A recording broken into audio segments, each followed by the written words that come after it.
What's up, my amazing singer friends? Today I want to go ahead and jump right in. So today I want to talk about making high notes easier. And I want to give you two practical things you can do right now to help you sing those high notes easier. So the first thing that I want to talk about is something I've mentioned in one of my other videos, but it's so important that I wanted to bring it back up. It's relaxing the muscles underneath the chin. There's a lot of muscles under there. Some of them are attached to the tongue, some of them are swallowing muscles, but just know you don't want any of these muscles under here flexing and tightening and tensing when you're singing, especially the high notes. In order to build chord closure without excessive extrinsic muscular tension, the muscles outside of the larynx tensing, we don't necessarily want those engaging too much. There's going to be some engagement, always. But to what degree do we allow them to engage is what we're after. We want to try to relax them as much as possible to make the intrinsic muscles, the muscles inside the larynx, to do the majority of the work. So if you hum on a little staccato on each pitch like this,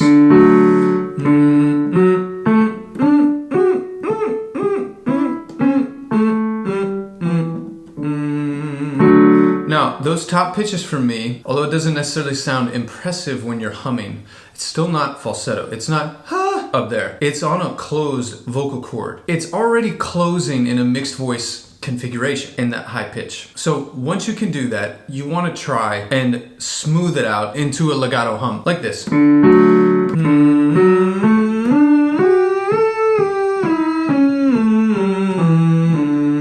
Again, I'm thinning as I go higher, but I'm not breaking. I'm letting my vocal cords stretch, but I'm not letting them disconnect. That would be a disconnect when they pull apart and you go into a breathy falsetto tone. We don't want that to make high notes easier. We want to stay in that mixed configuration. Don't let these flex, and work on these exercises with your mouth closed, on these humming exercises. And if you can legitimately do that, you will absolutely be well on your way to singing those high pitches easier, way easier actually, when you can disengage these muscles. The second thing that I want to show you today, I say, when in doubt, cover the mouth. And the reason we're gonna do this, it's another semi-occluded exercise. It's going to help you develop this sense of forward moving sound. If you take your hand, you pretend like you're a little kid again, and you just say, ba, ba, ba, ba, ba, ba, ba, ba, ba, ba, ba. When you release to the ba, you can feel a sense of flowing sound coming this way. That is happening because you're getting this amazing intraoral pressure, or pressure in the mouth. There's a lot of talk, there's a lot of videos about vocal compression and vocal cord closure. You need that, don't get me wrong, you need the cords closed, like I just mentioned in this exercise. But there is a balance of pressure, at least in the acoustics, that can help the vocal cords not close together so hard. Not necessarily conflict with the closed quotient, meaning if the vocal cords can come together and then they come apart, and if they do that 50% together, 50% apart, the closed quotient would be 50%. But there are studies that have found that professional singers we've all grown up listening to and loving, like Pavarotti and Whitney Houston and John Farnham, who's one of my favorite singers. There's some research, some well-documented research by Dr. Donald Miller, who found that they, when they would ascend into their higher pitches into a mixed tone, would use a much higher percentage of closed quotient, even up to 80% in some of these singers, which is quite a lot. So 80% together, 20% apart. But you want to do that without the chords banging together so hard. And the way to do that I've found that works better than almost anything I've ever come across in the last 10 years of doing this is these semi-occluded exercises. Because whenever you occlude at the end of the mouth, like that, you are increasing intraoral pressure, just pressure in your mouth. And that pressure extends between the vocal cords, so you create like a little safety puff of air, pressure of air, I should say, that the cords just, they don't bang together so hard. You're getting this amazing semi-occluded effect with this exercise, but you're also getting this feeling of forward flowing sound, which is going to be very important to have that kind of imagery or that perception of your sound of being flowing forward and not getting stuck here at the level of the throat. Because whenever you feel like you're lifting weights and you get that kind of grunty feeling, then you are most likely pressing the vocal cords too much, and it's not gonna feel easy. What you can do, there's a few things you can do with this exercise. There's always variations to the exercises. But first of all, just cover your mouth and sing into it. And your mouth is open, okay? Like that. And you say...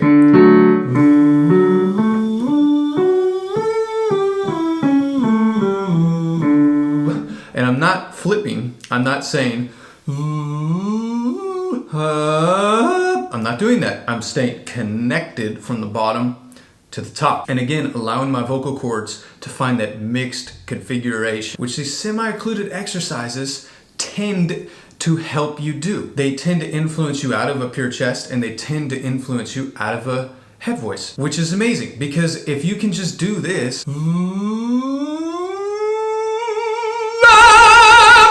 that's the sound that's behind that. It's a pretty powerful, free-flowing mix. And what you need to do as a singer is develop these mental structures, because it's how we recall information. And you need to ask yourself, what is that? When I make sound like that, how does it feel?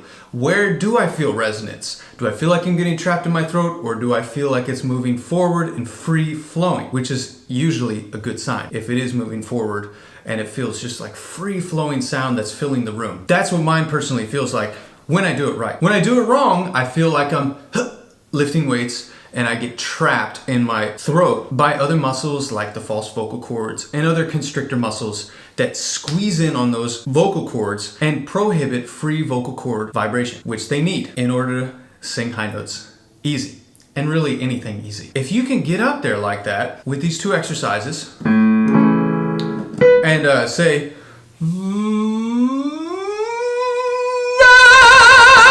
and just keep that sound moving forward, then you just try to relate back to that sensation when you're actually singing a song like this. And I just wanna take